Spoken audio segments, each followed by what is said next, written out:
To some other news, the New South Wales Nationals are in turmoil after ousting their leader and installing a new one right on the eve of Parliament returning. Julia Bradley is live outside at New South Wales Parliament. So, Julia, talk us through this dramatic development.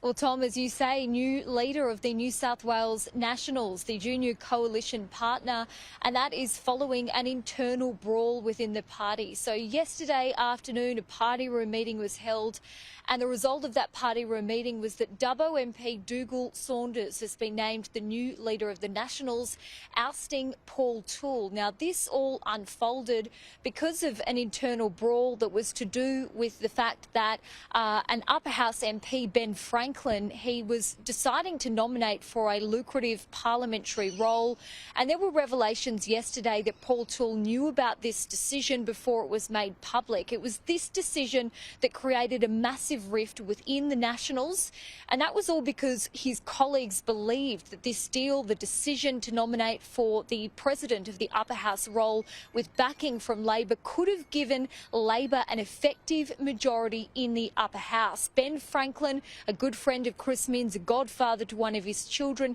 he wanted to apply for this role with the backing from Labor. There were threats from his colleagues to oust him from the party and even refer the deal to ICAC. Revelations yesterday that Paul Toole knew about this, even though he was publicly critical of those reports, really meant that the anger that his colleagues felt were really then directed at Paul Toole yesterday. So he was ousted as leader, the vote coming down to 10-5.